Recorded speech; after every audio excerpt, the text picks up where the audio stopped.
Well, I've written 5 books. I have a sixth one coming.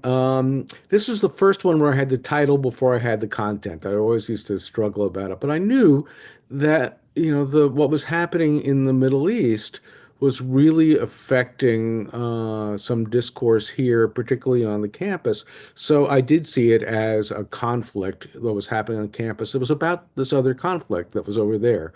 And as you saw in the book, I mean, I begin and end with a vignette of people that were describing something very similar to what you're talking about. There was a situation in Spokane. I'm very close to people there because I've worked with the university and with the peace and justice groups and the Jewish community there. And there was a peace and justice group that had a pro boycott, divestment, sanctions page on its website. The Jewish community was calling them, anti-Semites, and they weren't even able to communicate, to go together to meetings. And it was a serious problem that they realized in that community because they had white supremacists there. They had people that were putting a backpack with explosives in a Martin Luther King Day parade that thank God didn't go off. They had, threats in the community, and they figured they had to figure out a vocabulary for working together.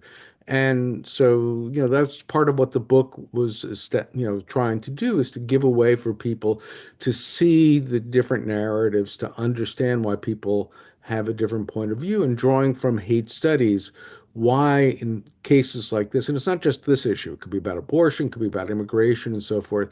There's brain science, social psychology, and other things that explain why we get so animated, why we get to the point where we seek simple solutions to complicated questions, why we strive for certainty, why we get into these sort of binary modes where we think the other side is not only wrong but evil. Yeah, And so what yeah, yes. once you have an understanding more about why, as human beings, we get into this way of thinking, it becomes easier to have empathy for others and to understand other points of view.